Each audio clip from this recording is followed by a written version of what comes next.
Hey everyone, welcome back to the channel. Today we're diving deep into the life and career of one of the true legends of bodybuilding, Nasser El Sonbaty.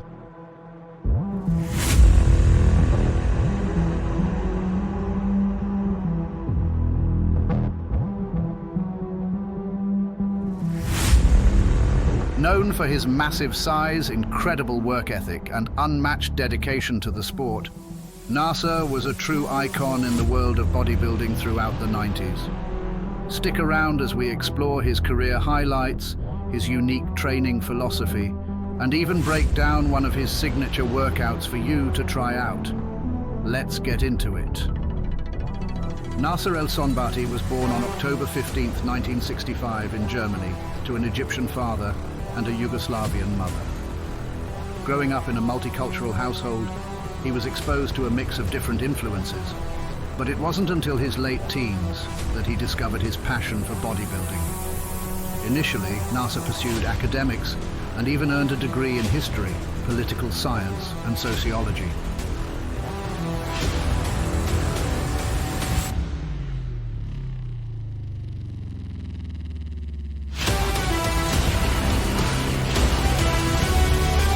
But his love for the gym eventually took over, and by the late 1980s, Nasser began to make a name for himself on the European bodybuilding scene. He started competing in local and regional shows, quickly gaining attention for his impressive size and symmetry. In 1990, Nasser made his first appearance in the IFBB, and it didn't take long for him to become a force to be reckoned with. He made his Mr. Olympia debut in 1994, placing 7th. But it was the following year, in 1995, that he truly turned heads by placing 3rd at the Olympia, behind only Dorian Yates and Kevin Levrone. His combination of sheer mass, round muscle bellies, and aesthetic proportions set him apart from many of his peers. Throughout the mid to late 90s, Nasser was one of the top contenders on the pro circuit. His most notable achievement came in 1997, when he placed 2nd at the Mr. Olympia, narrowly missing out on the top spot to Dorian Yates. Many fans and critics believe Nasser should have won that year, given his exceptional conditioning and size. Despite never winning the Mr. Olympia, he had an illustrious career with multiple IFBB pro victories, including the 1999 Arnold Classic.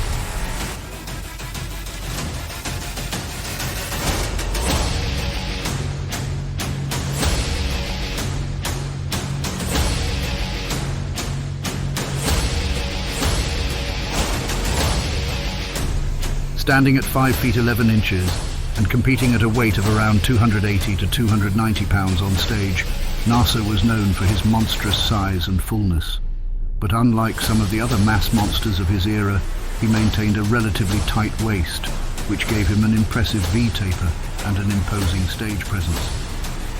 Nasser was a bodybuilder who truly believed in old-school high-volume training, while many of his contemporaries, like Dorian Yates, were shifting toward low-volume, high-intensity training. Nasser stuck with a more traditional approach. He was known for performing a lot of sets, focusing on heavy weights, and using strict form to isolate the muscles. Now, let's break down one of Nasser's legendary chest workouts. If there's one thing Nasser was known for, it was his dense and thick chest. He credited this to his high-volume approach and dedication to the basics. Here's a sample chest workout inspired by Nasser's training philosophy that involves using different angles to hit as many muscle fibers as possible. He started his chest workouts with flat barbell bench press for 4 sets of 8 to 12 reps. Nasser always started his chest workouts with the flat bench press.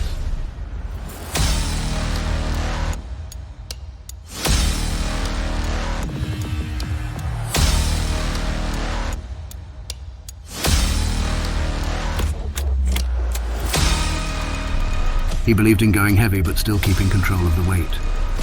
Focus on a full range of motion, bringing the bar down to your chest and pressing up explosively. He would then move to incline dumbbell press for 4 sets of 10 to 12 reps to target the upper chest. Nasser would move on to incline dumbbell presses.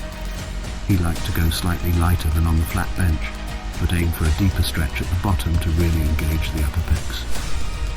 Next would be decline bench press for 3 sets of 10 to 12 reps. To hit the lower portion of the chest, Nasser included the decline bench press.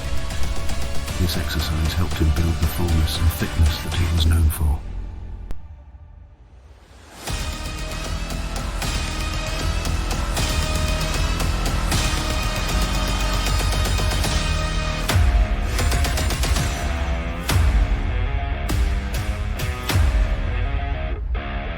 In order to fully stretch the chest, Nasser would include flat bench dumbbell flies for 3 sets of 12 to 15 reps. He focused on a slow eccentric phase, really feeling the stretch at the bottom. Finally, to round things out, he would finish any remaining fibers with cable crossovers for 3 sets of 15 to 20 reps. Nasser would focus on squeezing the chest at the end of each rep. This was his go-to exercise for achieving a massive pump. And remember, Nasser believed in training with intensity. Take each set close to failure, and don't be afraid to push yourself. Rest between sets was kept around 60 to 90 seconds to keep the intensity high. Beyond training, Nasser was also meticulous about his diet. He followed a high-protein, moderate-carb approach with a focus on nutrient-dense foods. His typical daily protein intake was around 400 to 500 grams, coming from sources like chicken, beef, eggs, and fish. He was also known to eat copious amounts of vegetables to aid in digestion and keep his metabolism running efficiently.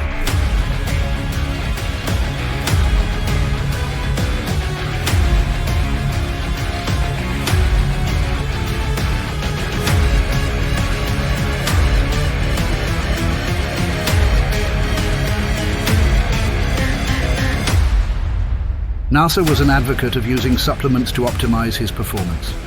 He relied on a blend of whey protein, BCAAs, and glutamine to help with recovery and muscle growth. His approach was simple: maximize nutrient intake, train hard, and rest well. Sadly, Nasser El Sonbaty passed away in 2013 at the age of 47 due to complications from heart and kidney failure. His death was a significant loss to the bodybuilding community, as he was not only a fierce competitor, but also a beloved figure who was known for his intelligence, sense of humor, and willingness to share knowledge. Nasser's legacy lives on through the countless athletes he inspired, and his impact on the sport is still felt to this day. He remains a symbol of hard work, dedication, and the relentless pursuit of excellence. That's it for today's deep dive into the life and career of Nasser El Sonbaty. If you enjoyed this video, don't forget to hit that like button and subscribe for more content on bodybuilding legends and their training secrets.